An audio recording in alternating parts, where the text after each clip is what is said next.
پوریا پوتک داخل چنلش دیروز اعلام کرد که امیری 2 تو راه و قراره به زودی منتشر بشه. داخل این ویدیو قراره راجع به این قضیه صحبت بکنیم، ببینیم امیری دقیقاً یعنی قسمت دومش کی میاد و اینکه یه صحبتای ریزی هم راجع به علی قاف و برگشتش داریم. تازه اتفاق جدید راجع به این خبر اتفاق افتاده دیشب، اونم از سمت ساید فدایی که قراره داخل این ویدیو بهتون استوری اینا رو کامل نشون بدم. مطمئنا ندیدید. بهتون پیشنهاد میکنم تا آخر این ویدیو همراه من بمونید. دوبعکس امیدوارم که حال دلتون خوب باشه. من محمدم و اینجا رپ تایمه. ستونای گنگ، همونطور که میدونید امروز داخل این ویدیو قراره راجع به امیری 2 پوریا پوتک صحبت کنیم. یعنی یه پستی داخل چنلش زد و یه البته معلوم نیست دقیقا، باز حالا میریم پست رو با هم دیگه میبینیم و شما با نظر بدید که به نظر شما امیری 2 قراره بیاد یا نه. تیکه آشنا به فیراج، یعنی بیفو یادتونه دیگه، جوری بود که مثلا آشنا به مشکی زد، فیراج اومد پشت آشنا در اومد و دیسترک مشکی رو داد. حالا یه ذره انگار برعکس شده داستان و یه تیکای بچه‌ها واسه من فرستادن، یه سری چیزا از علی فیراج فرستادن که قراره داخل این ویدیو بهتون نشون بدم. و از این سمتم خبر داریم راجع به دیسترک دانیال، خبر اختصاصی هم داریم. بعد راجع به قضیه بچه‌ها، یعنی آخرین قضیه که راجبش قراره صحبت کنیم علی قافه و برگشته، چون ما خیلی داریم میگیم علی قاف قراره برگرده دوباره بره تو ملتفه تو این داستانا. همین دیشب بود که خبر جدید دوباره اومد که این احتمال اومدنش رو دوباره تقویت کرده. بچه‌ها قبل اینکه بریم سر صفحه لپتاپ یادتون نره چنل یوتیوب رو سابسکرایب کنید، زنگوله رو حتما بزنید و مثل همیشه تا آخر این ویدیو همراه من بمونید. رسیدیم به چنل پوریا پوتک. خب حالا یه شاتی اومده از این چنل بیرون که ما شات وایرال شده است دیگه از این داستان. خب یعنی تو چنلش هم ما الان میزنیم میریم، مثلا مشکلی نداره بابت این قضیه. چنل پوتک اگه داشته باشم فکر کنم اینجاست، آره، که نوشته که آخرین باری که این گیفو گذاشتم امیری اومد، ببین به زودی قراره چه چیزی بیاد. خب آخرین باری که این حالا گیفر رو پوریا پوتک گذاشته داخل چنلش امیری اومده و همونطور هم که میدونید یعنی قبلا راجع به پروژه امیری خیلی صحبت کردم، ولی اینجوریه که قسمت دوم داره و بچه‌ها قسمت دومش رو زده بود سال 2027، یعنی تقریبا فکر کنم 2-3 سال دیگه، ولی فکر نکنم اون تایم بخواد بده، یا اصلا تا فکر کنم 3 سال دیگه اصلا این موضوع امیری کلا عیاد برده شده. شاید یه پروژه دیگه داشته باشه سال 2027، ولی حالا اینا رو بیخیال. به نظر شما چه پروژه قراره بده بیرون؟ من که میگم آجی سر این حواشی که به وجود اومده یا دوباره یه سریال مانند مثل امیری ممکنه بده بالا یا خود امیری رو میده بالا، چون ببین گیف مشکوکه دیگه زده. آخرین باری که اینو دادیم امیری اومد بالا، حالا ببین چی میخواد بیاد بالا. حالا بچه‌ها اگه منظورش این باشه امیری یه دونه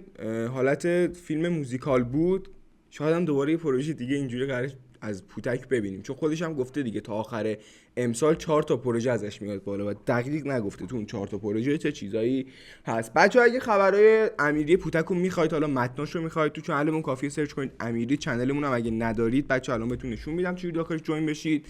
رپ تایم رو به فارسی سرچ بزنید که میاد بالا معمولا، ولی خب چون ممکنه 3-4 تا رسانه دیگه هم باشن که ممبراشون خیلی پایینن، خب قطعا میفهمید که فیکن، فعالیتی تو چنلشون ندارن. البته یکیش فعالیت داره، ولی خب رپ تایم اصلی بچه‌ها اینه، رپ تایم ORG 2 تا جی آخرش داره و اینم که پروفایل چنل خواستید اینجوری پیدا کنید. دمتون گرم. بچه‌ها اینم پست پوریا پوتک رو ببینید داخل چنلش، یعنی قدیمی ها فوروارد دادیم. خب نوشته که امیری داستان زندگی من و آینده‌ام که با ورژن دومش به پایان میرسه، راه منو نرید.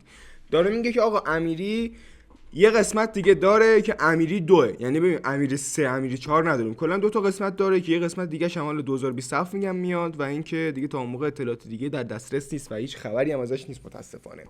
و اینو تا اینجا کار داشته باشید. برسیم سراغ بیف. حالا ببین بیف مشکی آشنا خب جوری بود که سایدگیری توش زیاد شده، یعنی رپرها رو دارم میگم، مثلا امیر اپیکور مثلا پشت آشنا در اومد و پوتک مثلا پشت مشکی در اومد، یعنی اینجوری بود که خیلی رپرها پشت اینا در اومدن، این 2 تا آرتیست در اومدن. و اینجا یه آرتیست دیگه که خودش هم تو نسل 5 فعالیت داره که اکثرا هم میشناسیدش نه چیزی، تو وایرال نیست حقیقتا و کارش هم اونقدر قوی نیست که بخواد به این وایرال میشه. خب اومد پشت آشنا در اومد. حالا آشنا که قوی آشنا میشی کلا باشون کاری نداریم، ولی اومد پشت آشنا در اومد تو دوران بیف و یه دیسترک به مشکی داد که کل کریرش شد همون دیسترکه. یعنی دوباره خیلی سعی کرد که 5 تا 6 تا دیسترک بندازه بالا، خیلی سعی کرده که دوباره مثلا مشکی جوابی بهش بده، ولی خب مشکی که جواب اینا رو نمیده کلا چون یوزرن دیگه. و دوباره یه دیسترکی چند وقت پیش منتشر کرد که خب فنا و طرفدارش اینجوری بودن که اوکی فلو قوی، فلو اوکی، فلو یاس. خب نمیدونم من به این آدما چی بگم جدی. فلو قوی که فلو یاسو بخوای بیا کپی کنی بخونی خب همه میشن قوی.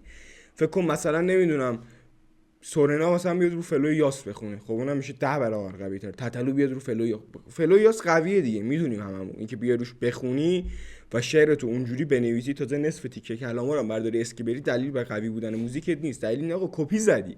خب کپی زدی دیگه، تمام شده رفته.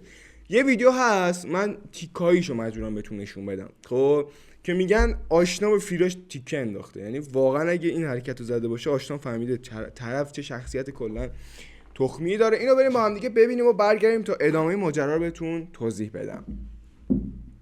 بچه‌ها اینم از این قضیه. بازم نظر شما خیلی مهمه، نظرتون رو حتما بنویسید. به نظر شما تیکه که اینجا انداخته شد مستقیم به خوده فیراج بود یا اصلا منظور آشنا یه چیز دیگه بود؟ ببین بوده دیگه، میدونی چرا؟ چون کلماتو ببین چقدر شبیه به هم بودن داخل موزیکا و تیکایی که حالا اتفاق افتاده بود راجع به این قضیه، قطعاً چی بوده. و تا اینجا کار اینو داشته باشید. برسیم سراغ موضوع بعدی. ماسک پاس روی ماسک داری نامون کینه رد میشه ولی همون نمیزنیم زیر هم دیگه.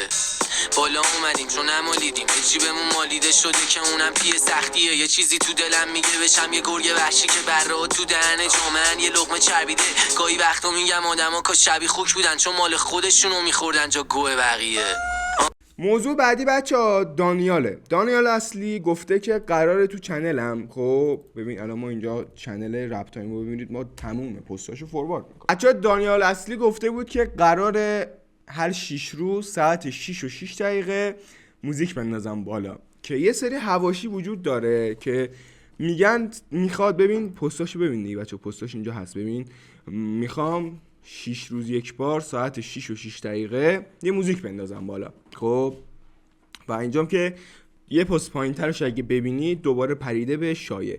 بچه‌ها میگن که قراره هر 6 روز یک بار یه دیس به شایع بده، چون با افشاگری. البته من این حسو داشتم قبل. خب بچه‌ها میگن، من اینو واقعا نه خبری دارم نه از سایتشون مطلعم نه با هیچ کدوم از سایت اینا، رو رفیقم که واسهتون خبر بیارم ولی بتونم قطعا واسهتون حرکتاشو انجام میدم. و اینکه میگن که 6 روز یک بار قرار دیس شایعه رو بده تا زمانی که شایعه بیاد بک بده و همه اتفاقاتو بیاد چی بگه. چون یه اتهام جدید که رو محمد رضا شایعه رفته بود صفحه اسپاتیفای دانیاله که میگه بهش نمیدن. میگه صفحه‌ای که من خودم حالا اینجا مثلا نمیدونم فلان قد فالوور جمع کردم، فلان قد شنونده جمع کردم، این فیکو به من نمیدن. یعنی جعفری با شایعه اینو من دزدیدن و به منم پس نمیدن. حالا تو چنلش هم داره میگه پس بدید فلان، میگه که آقا من یه تیمی دارم واسه خودم روال میکنم حقیقتا که این صفحه رو بتونیم پس بگیریم، تا زمانی که این صفحه رو پس بگیریم اینو آنفالو کنید اگه فن من هستید یا هوادار من هستید یا هر چیزی. بچه‌ها موضوع بعدی قضیه کوروش وانتونز و یه دختری حالا رو استیج هست. به گفته خود کوروش وانتونز، این گفتهای من نیست، خب گفته که یه دختر خانومی رو استیج حالش بد میشه. یعنی یه جوری که مثلا بخوام بهتون بگم خیلی مست کرده بوده، اینجوری که خود کوروش وانتونز گفته. بعد میگه ایشون اومد رو صحنه شروع کرد نمیدونم صحنه رو حالا خراب کردن و کارهای بد انجام دادن و کوروش میگه که اومدم زیر گوش دختره بگم که برو پایین، مثلا میگیرم میندازنت بیرون، که میگه دختره یهو حالا آورد صورت جلو این داستانا و چیزی که وجود داشت من نمیتونم چیزی بگم و خودمون ببینیم قضاوتش با خودتون. چون اگه نگاه بکنید مثلا یه صحنه دختره انگار جلو لباشو گرفت، البته اینم بهتون میگم جلو لباشو گرفت دوباره البته اینم بهتون بگم جلو لباشو گرفت دقیقاً 1-2 ثانیه بعد دختره رو بوس کرد. نه دختره بوسش کرد، یعنی لپ اینجا لپشو بوس کرد مستقیم. و حالا بریم ببینیم چه اتفاقی افتاد. نظرتون خیلی مهمه، قشنگ صحنه رو 2-3 بار عقب جلو کنید ببینید چه خبره. بریم با هم دیگه ببینیم برگردیم.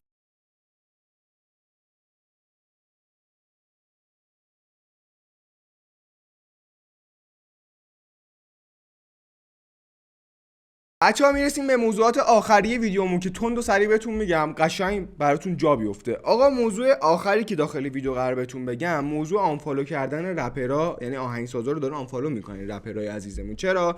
چون آهنگسازا اومدن گفتن که آقا ما 50% این موزیک رو میخوایم، درآمدش کامله، می 50% درآمد این موزیک برای ما، و اینام قبول نکردن. تا ببینید بعضیاشون که اصلا پول آهنگساز نمیدن و میگن آهنگساز چون با ما دارن کار میکنه باید فیمشو بگیره. البته اینو از زبون آهنگسازا دارم میگم، یعنی چیزی که آهنگسازا به ما گفتن. خب این هم استوری بیگ شگی، فالوینگامو کم کردم، هر کی یادم رفته ریموو کنم خودش آنفالو کنه. خب میبینید آقا داستان برای این قراره که دارن حالا آنفالو میکنن آهنگسازا رو. آهنگسازا گفتن آقا ما حداقل 50% با درآمد موزیکو بگیریم، چون 50% کار ما داریم پیش میبریم، 50% آرتیستا رو روال میکنن. خب که شروع کردن فیلم‌ها و عکسای شخصی از آرتیستا پخش کردن، موزیکایی که صدا یه جور دیگه بوده، صدا رو براشون تغییر دادن، درست کردن، پخش کردن، حالا صداشون یه جور دیگه بوده، اینور اونور، اینا رو شروع کردن لیک کردن و پخش کردن. بعضیاشون هم که عکس و فیلم‌ها شخصی دارن پخش میکنن که به نظرم واقعا کار فولیه، یعنی قرار نیست که طرف پولتو نمیده و فلان شروع کنی ازش حالا فیلم و عکس و موزیک و اینجور چیزا لیک کنی. خب میرسیم به قضیه آخرمون، قضیه علی قاف که استوری رفیق فدایی رو ببینید. خب میبینید، ببین استوری رفیق فداییه، میاد پایینتر میبینید که حالا تبریک گفته تولد علی قافو و اینجا آخرش نوشته شاه علی. خب آخرای ممنونیته و کل رفیقای فدایی و کل ساید ملتفت دارن دونه دونه استوری میذارن. یعنی استوریایی که دارن یعنی بچه‌ها استوریایی که دارم بهتون میگم داستانش اینه که خود ملتفت میدونی چیزی ازش واقعا نمیاد بیرون، هرچی هم میاد میدن رفیقیناشون شروع میکنن پخش کردن. یعنی اینو من دورانی فهمیدم که بیف پوری و شاپور اتفاق افتاد که رفیقاشون داشتن بولد میکردن قضیه رو، خودشون کلا هیچی خبر از ما نمیاد بیرون. بچه‌ها مواظب خودتون باشید، یادتون نره کانال یوتیوب رو سابسکرایب کنید، زنگوله رو حتما بزنید و دمتون گرم دیگه. 2 تا ویدیو همین آخر که مثل همیشه میاد، میتونید جفتشو ببینید. با امید دیدار.